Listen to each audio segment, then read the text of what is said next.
Charities are constantly being told that to become sustainable, they need to recruit more regular donors.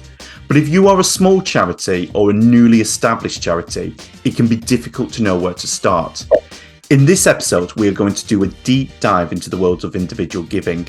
I'm Stuart Chell, your host, and in this episode, we are joined by the wonderful Dan Lane, who is a highly experienced fundraising director. Hello, Dan, and welcome to the My Fundraising College podcast. We're so excited to have you with us. Hi, Stuart. It's just great to be here. Thanks for having me. Really glad you're here. So I was keen to talk to you because you worked at Christians Against Poverty for 16 years in various roles, including in the fundraising department and the founder's office. Now, CAP has somewhat become legendary in Christian fundraising circles because despite only being founded in 1996, by 2010, it had one of the most advanced regular giving programs in the UK. Today, CAP has a staggering 28,000 regular donors. So as a fundraising consultant, one of the most frequent questions I get is, how can I build a regular giving program like CAP? And there's quite a bit of mythology out there about how CAP did it. But you had a front row seat during this time, so I'm really looking forward to hearing your thoughts on regular giving. So let's start with leadership. Many attribute CAP's growth in regular giving to their founder, John Kirkby. Now, clearly, John is an exceptional leader. However, equally clearly, John didn't go out there and recruit the tens of thousands of regular donors himself. So could you describe what John's role as the founder was in the process of recruiting those regular donors? Yeah, more than happy to. I think just first off to say I had a front row seat for much of that time. I was in charge of the regular giving program in the latter years. So I watched it, but I just don't want any of your audience thinking, oh, Dan did all of this. Didn't. There were other incredibly talented people who were involved in all of that. But you're right, I did get to see it, and I got to work very closely with John and numbers of the others involved in that. To have 30,000 donors at any point in time, you've got to have had maybe 60,000 people at one point giving because of the attrition, right? So it was a huge acquisition over those probably decade and a half. And John was crucial to it. You're right. He didn't sign up tens of thousands on his own, but he has some serious energy. Yes. I think the thing, and it's true of John, but it's also true of other founders. It will be true of Andy at The Message. It will be true of Wilson Carlisle at Church Army. They tend to bring two things that I've seen at any rate. First is their story, and the second is their energy. And so John, I mean, I heard that talk so many times that I could, if he had felt sick that before an event, I could have stood up and put on a Yorkshire accent and pretended to do it. But that story, of him overcoming debt, deciding to do something to help people with his newfound faith and his experience of getting out of debt. It's inspirational. And it's inspirational when he tells it, but it was inspirational when we told it as fundraisers. That story continues. I'm deep diving into the history of Church Army, as you can no doubt gather, and reading through the books written on Wilson Carlisle 150 years ago. And I'm finding stories there that I'm thinking, this is good. This is useful for me convincing people that it's worth giving. I'll give you an example. There's a fabulous story of Wilson Carlisle. I used to go on these marches with all these newfound Christians that he'd brought into the Church Army. And imagine Victorian London, it's smoggy, it's pretty grim. And he's walking through Westminster and people are throwing stuff at him. That's a founder right there, isn't it? I'm marching despite the fact people are throwing stuff at me. And afterwards, someone talked to him about it. And he said, when somebody threw half a dead cat, I did think that was going a bit far. It's 150 years ago. And I'm sitting there thinking, I probably won't use this, but Wilson Carlisle was having dead cats thrown at him for the cause. We can do this. Summon up the energy, that pioneering spirit, right? £5 a month. But it's, I think that story they give us just allows us to connect to people. And John was absolutely prolific at it. I mean, I daren't even try to guess how many people he did actually sign up to become a regular giver. It really, Mm, yeah, him personally, his ability to do that was incredible. Um, but that story we shared in, and it was used by numbers of the team, our church talks, all of those places. That story, it's a gift really that founders give. mm, And they don't then necessarily fully get back, right? We're then sharing those stories for years or decades or centuries afterwards, that inspire people. And then the second thing would be the energy. yeah, Founders just, I mean, if anybody's worked with a founder, the energy they have is exceptional. And they deploy it in so many different ways. And I think depending on the founder, so the founder, so the team, almost in some ways. And with John yeah, at CAP, he knew two things, and it was where his energy went. One, yeah, regular giving is the lifeblood. It is what allowed us to scale. It is what allowed us to step out and open new things, because we knew the income would follow because of the focus on regular income.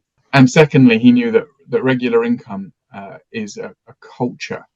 It's not a program. It has to. Well, in fact, I'm going to take it beyond regular income. Fundraising is a yeah, culture. If an organization doesn't develop that, and it just sits on the shoulders of a few sat in the corner trying to fundraise, it's too much of a pressure for the fundraising team. But you just won't get the results, right? Because there's only four of yeah. you working, or 10 of you working on it, not 50 of you working on it. And I think probably the other thing, just to throw in on the culture piece, we weren't paid for a Yeah. while. It's sort of, part of the mythology. I signed up in the days when you weren't sure if you were going to get your money coming in. By the way, for anyone who's not heard, everyone got paid in the end, and anyone who really needed it got paid when they needed it. But there was a lot of people saying, I can go without this month to allow others to have it, and all of that sort of thing. And the founder, again, it was a key linchpin in that. It was his faith and energy that he carries to this day. It will be all right. We will find the money. It will come in. God will provide. He led the charge on that. But the spin-off benefit was that we had a whole staff team who always understood income matters. And that's where the Yeah. culture came from. We all knew, hang on, it's not guaranteed that the money comes in if you haven't got that. But that's really interesting because I can, the obvious takeaway is how that impacts the donors, right? Mm. But what I'm hearing is actually that story and that energy was the fuel for the staff on the team and kept them going Yeah. and kept them moving forward with the vision. Oh, absolutely. And the heat radiates out from the center, doesn't it? If we're Yeah. not passionate about the thing that we're doing, it's very difficult to convince somebody else to be passionate about it. Yeah, and I can sort of speak into that firsthand. I attended years and years ago a training event for Christian fundraisers, and they had a number of speakers that came in and talked about various aspects of fundraising. And then John got up and talked about regular giving and told his story as part of that. But the fascinating thing was, in telling that story, at the end of it, he invited us to become regular givers of CAP and offered, I forget what the book was called. Was it something like Unrelentless or something like that? The Nevertheless, book. Nevertheless, that's it. And so he kind of said, look, everything you need to know about regular giving and culture and leadership, you can find in this book. And if you sign up today, you'll get a free copy of that book. And I think there was about 60 of us in the room, all professional fundraisers, all there, in a professional capacity. And yet half of us signed up that day to become regular givers of CAP, which just shows it doesn't matter who he's talking to. It was always, I'm a person, you're a person, this matters, let's do this together. yeah, exactly. And I think that's the thing. It wasn't a question, is this a fundraising opportunity? It was a question like, there'd be moments where we'd go, okay, this one shouldn't be a fundraising opportunity, rather than, is this and I think that, hey, a group of professional fundraisers is probably sitting there thinking, let's see if I can get this lot to give then. Yeah, I think probably the mistake is thinking that John is the only person, or a founder is the only person who could do that. It just takes that sort of energy, courage, and it's probably quite a lot of courage, really, just to go in any situation. Okay, this is a fundraising this is a fundraising moment, Mm. or could be a fundraising moment. And equally, just so people don't get the wrong idea, we were conscious of vulnerability and conscious of pressure, and ensuring that we got that balance right. So we knew when not to do it as well. Yeah, and that I'm glad you raised that, because that again was the genius I felt of that moment. Was as part of his talk, he then went on to say, if you can give, join our mission. This is how it's going to help people. But then he said there'll be some of you here that are living sacrificially and are struggling financially yourself. If you need help with your finances, equally, come and talk to me. I'll give you a copy of my book and I'll put you in contact with our team that can support us. And that just instantly took away the cynicism, because it was like, oh, actually, yeah, he's not here just to sign up regular givers. He genuinely cares about our well-being and our welfare. Yeah. And I think it's important to have those off ramps for that moment of tension, isn't it? To say, it's okay, if you can't for whatever reason, here's some other things you can do that help, that are important, that matter. Not just a trivial thing, but this is something else which is important. If you need help, we'll help you get it. And obviously that works for CAP because we could provide that sort of help. But yeah, I think you've got to give a way out of that tension. Otherwise, it just feels, it would feel unbearable. One of the other things that revealed to me as well was, as amazing as John was and is, there was a whole infrastructure behind it, because this was going back in the days where, and some people might not remember this, where regular giving was a little bit tricky to sign people up at one time. So these days you can just fill out a form and hand it back in. But back then there was some mechanics that had to go into that. So my recollection was I signed up, but it required someone from CAP to give me a call to finish off and complete that donation. And that process was so smooth. I mean, I think within 2 days from having heard John, having signed up, I then got a phone call from CAP, finished off the process. But also they were asking me, have you started reading the book? What did you think? I think the person on the phone was telling me their favourite chapter and takeaways from it. I mean, it was just such a well-oiled machine. So could you tell us some of the details of the mechanics behind it? Yes, you've got your vision leader, but presumably then you've got other leaders in the background who have architected this really well-run engine when it comes to signing up regular givers. Yeah, so there are a few things at play there, and I'll try and touch on a few of them as quick as I can for you. I think hiring and people are just going to put it top of the tree. And so I don't know whether we ever actually told somebody, tell them your favorite chapter. We probably didn't. Yeah. We probably hired well, created a culture where people were excited to be at the organization. And so they read the book. And so when they're talking to a supporter, I have got a favorite chapter. I loved it when this bit happened, or I loved it when that bit happened, rather than us being particularly like, this is exactly the process. And I think the urgency, finally, that you allude to, like 2 days later, we may end up talking journeys, and I think there's parallels over there. I can't believe people are warmer 4 emails later than they are after they've just been in a room with a fundraiser. I don't believe it. And I mean, if I'm really replaceable by an email, why did I go in the first place? Now, the journeys are important. Emails matter. I don't get me wrong. We're going to send emails out to Church Army, believe me. But that is the moment, right? You're going to lose as it goes on. You lose your conference high. You lose your moment. You get onto the day-to-day life. So we want to phone you 2 days after to say hi. No, that's really helpful. I love that emphasis on culture and people. That's a real key takeaway.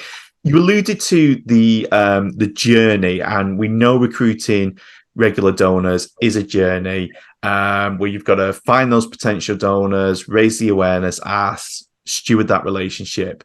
Could you describe what CAP's donor journey was? Was there a kind of defined process you were trying to take people on? Here to give you all the answers that we don't have. We were late to the party on intentional donor journeys.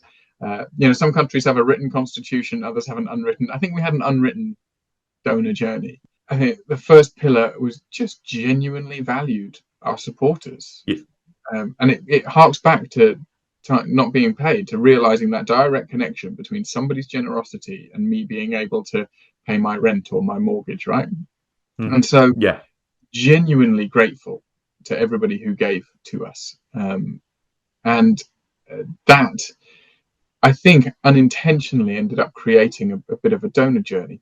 I'll probably cycle back to that, because the other thing to say is that for me, model beats a journey.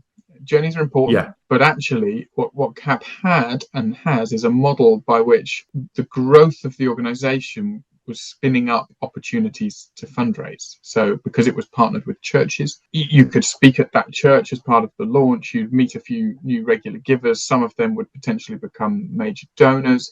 Others of them might become the next people to run the CAP's budgeting course, which was so easy that anybody could do it. And so in a sense, the journey wasn't an email, a phone call, a letter from a beneficiary and a fridge magnet at 6 months, right? It was, you can become deeper involved in this. You can actually run this. You can be a part of this. And even if you were giving, regularly, but not part of a church where CAP was active, you'd probably heard about the church down the road where somebody had got debt free 2 weeks before or whatever. You'd hear those sort of stories. And so it sort of reinforced in and of itself, which is why my advice is always check your model first. What from your operational activities, what have you got there that might create a self-propelling donor journey where people are having that this is a good thing reinforced. I mean, it helps that it was actually a good thing. It worked. People Yeah. would go debt free and would tell their churches about it and their friends and their family, and you'd hear about it. So and I think that, to cycle back round to the valuing the supporters, when we then did an intervention and engagement from CAP at a fundraising dinner or a supporter conference or something like that, the quality of that was always high, because we Yeah. believe deeply that the world of the generous gets larger, and if we are able to give them an experience they remember, to have something that is exciting in the midst of it, and I think, I'll just throw this in. Some of the we never charged for those sort of things, because that made it, to my mind, that makes it a value exchange, right? I've paid £10 Yeah. to come to the supporter conference. £10, it must have been like 100 years ago. £25 to come to the supporter conference. So now entertain me, bring on the Yeah. dancers and the singers and the cabaret, and put on a show for me. But whereas for us it was, no, come along free, enjoy this, be inspired, choose to give or not. I think that it then becoming a sort of whole thing, and you can choose to engage deeper, was much stronger in terms of building a bond of a journey. So people thinking, yeah, I'm engaging deeper with this organization. But as for what most people would know as a donor journey, we clocked on quite late in terms of, let's, we always had a thanking process, and we always had a, for a long time we had a first 6 months journey and all that sort of stuff. But it was probably the last 5 years or so where we really started looking at that stuff in depth. But we had an unwritten one for decades before. That makes total sense to me, because as a fundraising consultant, I go in and help organizations, create things like donor journeys. And I probably shouldn't be saying this, but sometimes you're on the train home, and at the back of your mind, it's like, it doesn't matter how good the journey is on paper.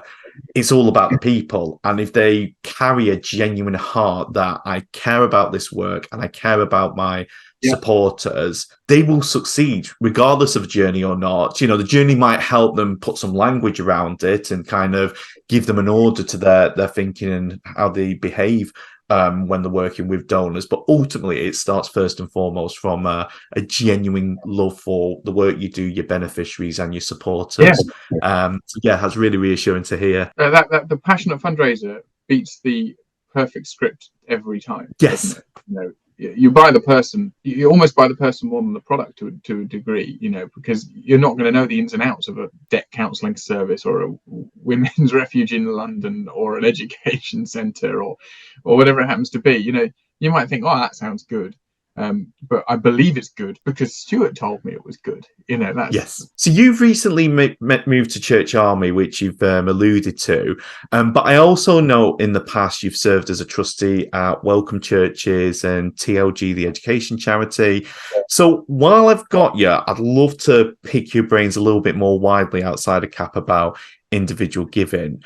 So firstly, as you will know, donor attrition is the cancer within all regular giving programs. In your experience, what can you do to steward donors and prevent them from cancelling their monthly gifts? Yeah, good question. It's the silver bullet. Yeah. Yes. How do you stop it becoming incrementally harder the bigger and more impressive it is? Yeah, it is. That is rock hard. I think anyone battling with it, just so that you know it is okay for it to feel hard. I think it just is.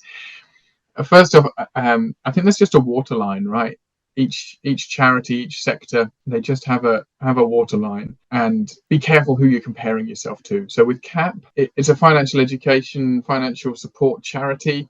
So if you're hovering over, you're thinking about cancelling your direct debits, and you come to a CAP or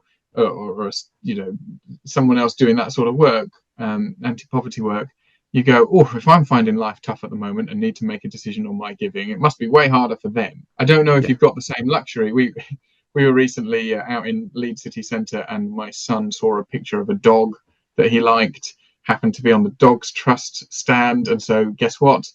We are now the proud sponsorship owners of 2 dogs, because once Charlie had one, my daughter Molly wanted one. So we now have 2 sponsored dogs. And I have to say, if times get tighter, if my gas bill goes up again and my mortgage goes up again and I'm looking at my giving, I'm sorry, Jakey the dog, but it's probably you getting stopped before I'm stop giving to the anti-poverty charities, because there's just that differential, isn't there? And so make sure when you're comparing yourself to others that actually there's a real comparison there, because I think it can be very easy to look across and go, well, they can achieve that. It's like, yeah, but do you have their circumstances? And then I think truth be told, listeners to your podcast probably know most of the right things to be doing. If not, there are some fabulous consultants who can work it all out for you. But the difference is just actually doing it, delivering on it. Run your data. Find out when people stop giving. What's the moment? Chances are it's New Year, after the 1st of January resolutions, or I'm going to get better with my money. We're going to sort it out. And, January the 2nd on they go and sort it all out.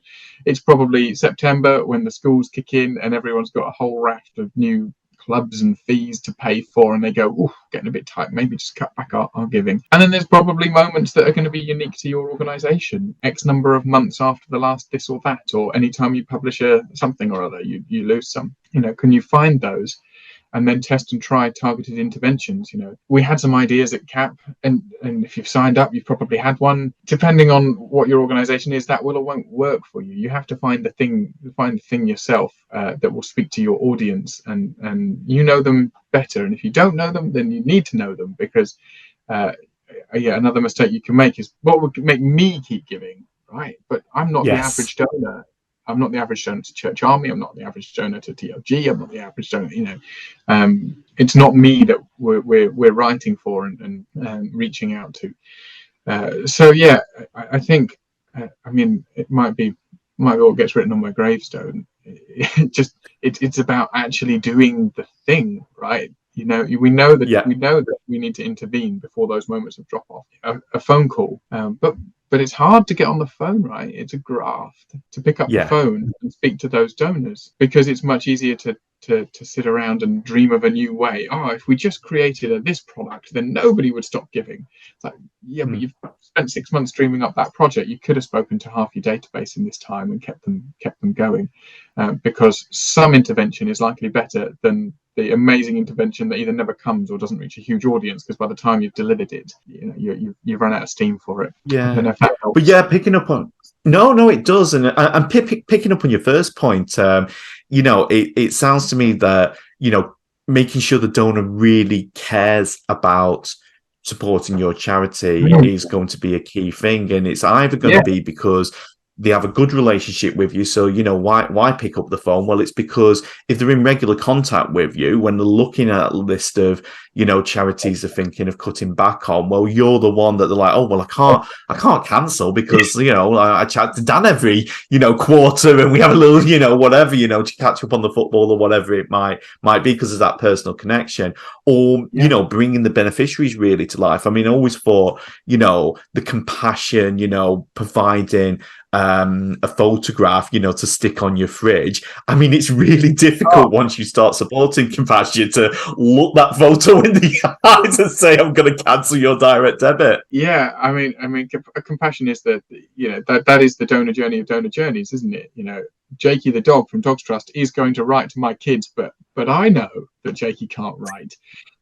Yes. But compassion. I mean, compassion really does have that, perfect donor level. And I would be surprised if their attrition levels aren't incredibly good. And so, how do you deepen and strengthen that cause with the people that you are reaching? And in part, that's about reaching the right people in the first place, because you're always going to be bottom of somebody's list, right? But if you could be mid-table on most people's, then you're going to do all right. Oh, sure. I mean that is the danger of kind of cheap fundraising tactics. I don't know if you've ever come across this, but there's been times where I've been part of organizations where they've done things that are great for recruiting donors, maybe using gimmicks where, like, sign up today and we'll give you this generous pack of books or resources you can take away. But it's so transactional that there's no relationship or meaning there for the donor. So when it comes to culling, you're top of the list. Yeah, you're just hoping that you've got enough time to create a journey that allows people to stick. Yeah. And for some you will, but most of them they'll drop off. So identifying who you're going after. What's your thinking around creating a brand or identity around your regular donor or your individual giving program? So for example, like CAP have life changes, Welcome Churches have its story changes, TLG talk about becoming a hope giver. And this is one of the kind of myths that surround organizations like CAP, is that that life changer brand is just brilliant, and that's why they sign up so many donors. How important do you think it is? Oh, Stuart, you're going to have to edit all this out, because this is the thing. This is the golden secret. This was the silver bullet. This is the secret sauce, Stuart. You've given it away. And, it doesn't help that it's 3 charities I've been involved with or trustees with. They've all done it. And, man, we need to hear this bit. Seriously. Let me tell you the one conversation that I can recall us having about Life Changers as a brand. And that was, I believe, being trained at one point that Life Changers has a space in it. Now, I'm sure other people have thought more deeply about it than I did, but I think the power of the label is real. I think that probably does help. We would have people coming up and saying, "Oh, I'm a life changer." People do identify as that. I always wonder with these things about the dilution effect. Now, I mean, I'm at Church Army, so I've got to find, a legion of 4-star generals or something that are all going to sign up to be regular givers.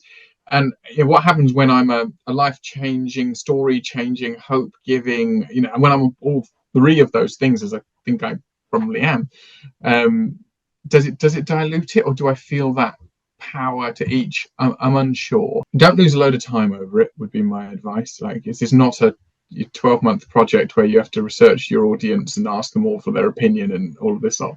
Give it a go, see if it works. And but I think there probably is some power in the subconsciousness of we're writing to you as a hope giver to tell you that you have helped this year provide education for this or that or the other. I think there is some power in that labeling. Yeah, no, that's really interesting to hear, because I go back and forth on this subject. So my practical experience when I was head of fundraising at the Message Trust, and I suppose it speaks into what you said before about some things just happen by accident, and then you look at them retrospectively, might put some language around it.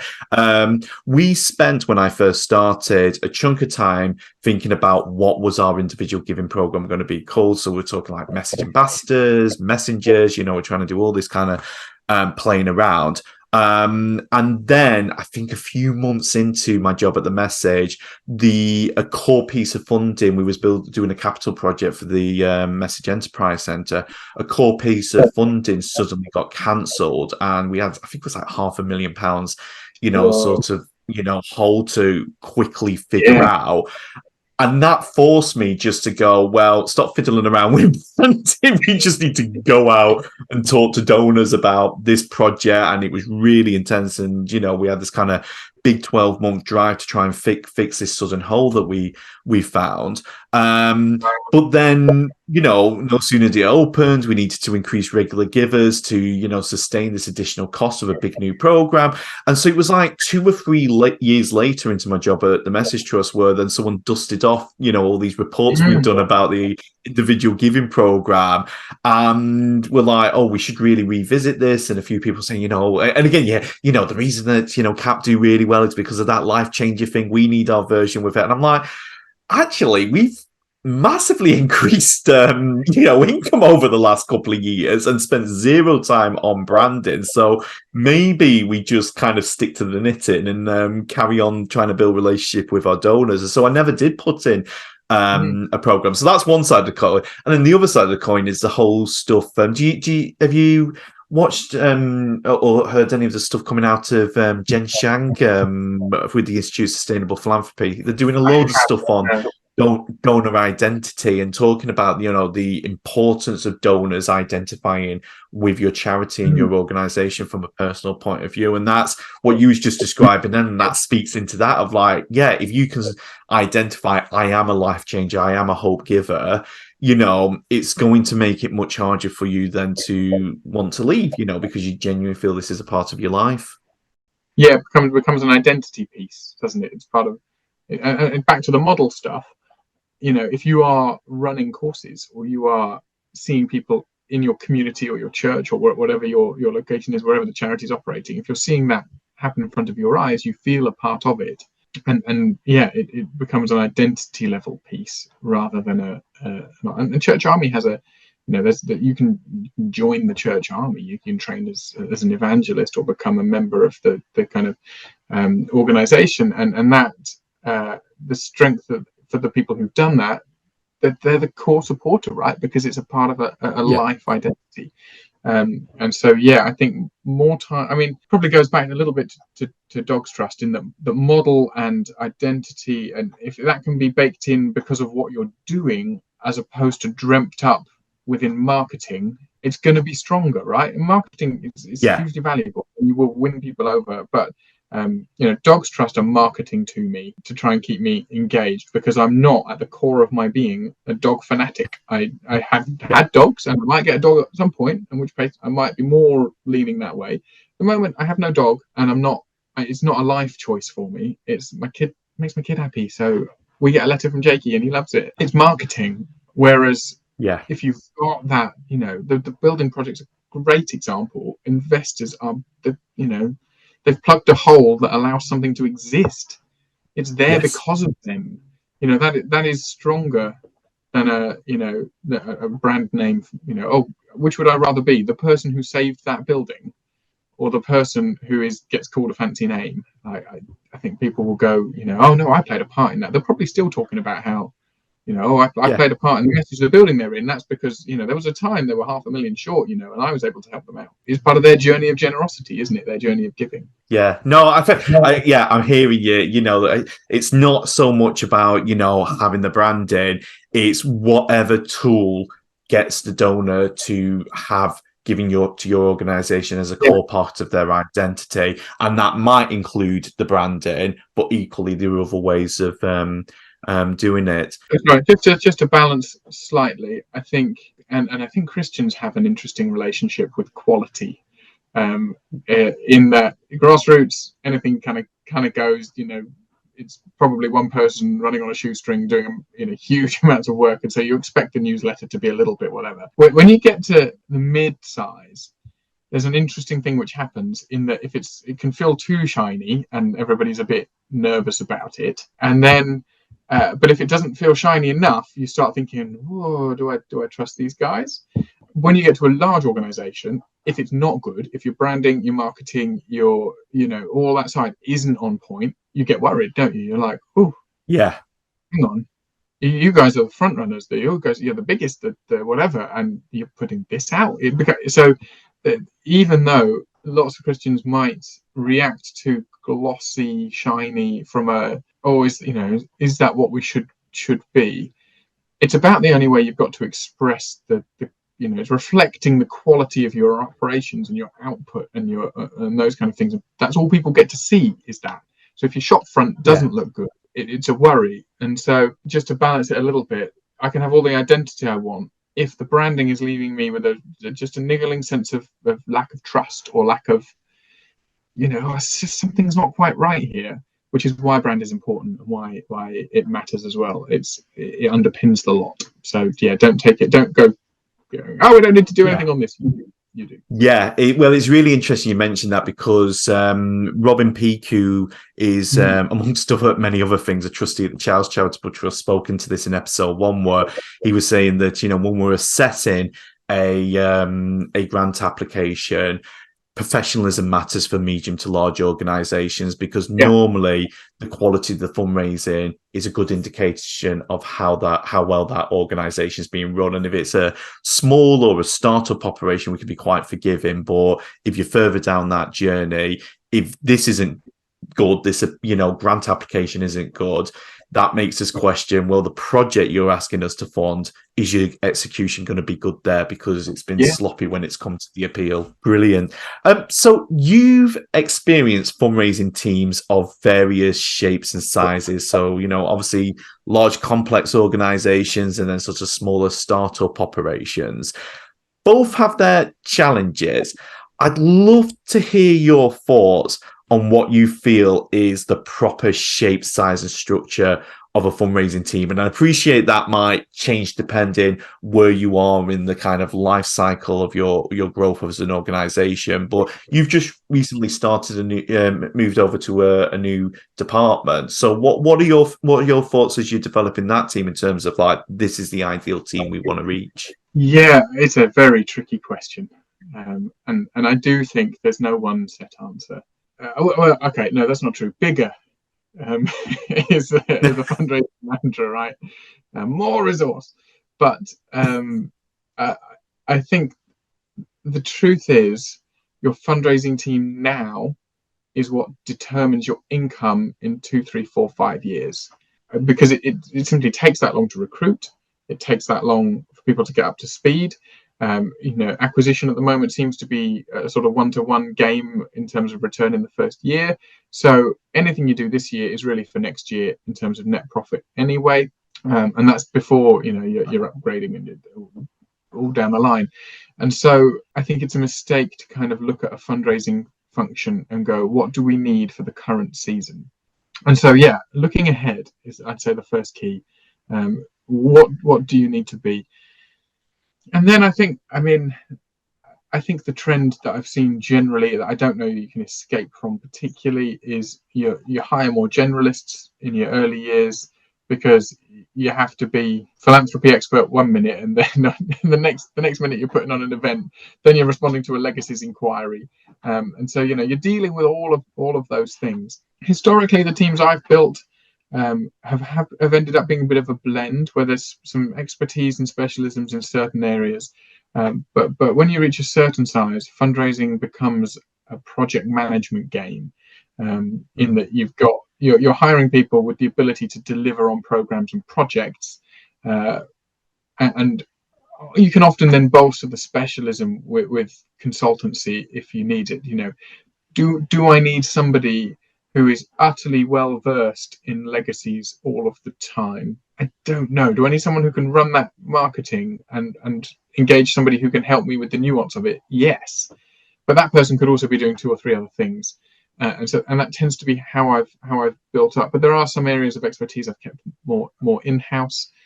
So I don't know if that helps. I'd hate almost. No, it does. Too clear a picture and have people model a whole fundraising department around it, then it not work. So they're going, no, I didn't mean do that in your case. I mean do that if it looks like this. Yeah, no, that makes sense. I mean, the litmus test I always used was, you know, has the function grown so big that I'm not getting so many hours of contact time with donors every month? Because that was always the indicator for me, is like I need to be out there building relationships with key supporters, and I'm finding I'm increasingly doing, data segmentation or writing appeals and stuff like that. I need to hire someone who's got those skills so I can get back out on the road. While we're talking about roles and growing teams, a little birdie told me that you might be expanding your team at the moment, and there might be some people here that are wondering about the next step in their career. Do you want? Are you all right to share a little bit about that? Yeah, I can share a little bit. I am hopeful that across the next 18 months or so we'll be growing. As with all charity fundraising, I need to work through a few hoops first. But it's looking likely that I'm going to be needing particularly some seasoned fundraisers and communicators, people who know their way around those sort of things. And if that is you, if you're sat listening and thinking, I'm ready for my next challenge, my next opportunity, please do reach out. I'm on LinkedIn. You can email me, dan.lane@churcharmy.org. It's an exciting time to be in the Church Army fundraising and marketing world. Excellent. And I'll put a link in the YouTube description for Church Army and stuff. And people can reach you that way. Thank you so much. Your thoughts and your advice have been incredibly useful. What we like to do to thank our guests is we send them a book. However, the little gimmick we have is that the book is chosen by the previous podcast guest. So we'll send you that in the post. But could you tell us what book we should send to the next podcast guest? Yeah, of course. Mostly at the moment, with my kids being so little, I'm reading The Tiger That Came to Tea or The Gruffalo, but I'm not going to subject your next guest to that. For me, a really interesting book I've read lately was Brave New Work by Aaron Dignan. A sweeping look at the way we organise ourselves as companies and charities, what's right, what's wrong. It's if nothing else, it will give you food for thought. Fantastic. Oh, well, thank you so much again, Dan. And this has been incredibly enjoyable for us. So thank you. Thanks for having me.